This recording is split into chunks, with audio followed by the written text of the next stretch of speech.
you'll do.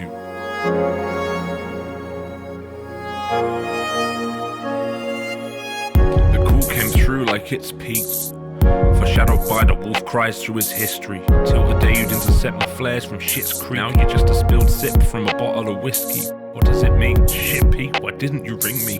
What could I have done differently? Or messaged you like this week? Good memories and bad ones facing off in split screen. Feel like the gravity dropped from under me, it's a sick dream. Should I have seen the telltale signs? The messages that weren't getting replies? The generous gestures were incredibly nice, but were they just you offloading cargo? An embargo at the end of your life?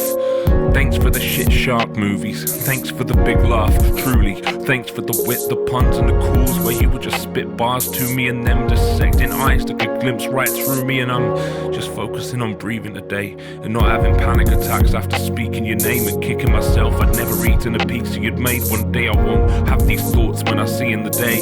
He was in love with battle rap, escaping through our lyrics. He opened up the mental health conversation in an instant. Even though every year I would pray he would make it through at Christmas. He tried to save as many of us as he could before he did it, and I'm livid and will in the volume, the stillness, trying to put down the same black dog that killed him. He never had kids, no, we were his children. He neatly wrote his prophecy, then fulfilled it. When I met Pete, I knew we'd never keep him forever.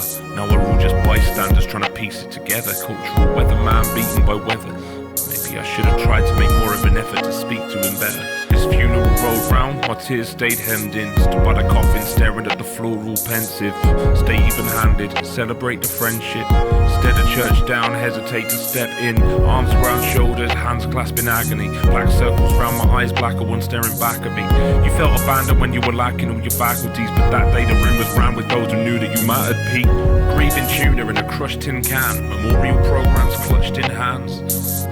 Afterwards, hold up in the pub, sit back, running through memories, trying to find the crux of this man.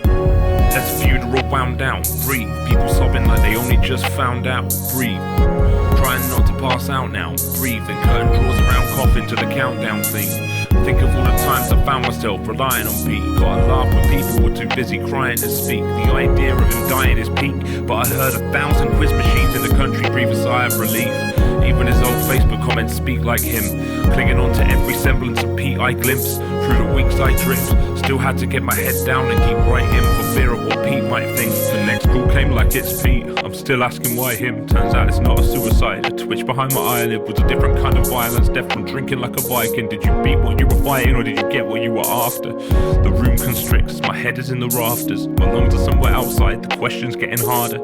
A tragic ending was always mentioned in your charter, but that doesn't make it easier to accept now it is past us. A couple months of therapy later, I'm an editor now. I know you're somewhere saying, Adam, I'm incredibly proud. You entered my narrative long before you entered the ground. I just wish you'd spent 5 minutes with my hedgehog around.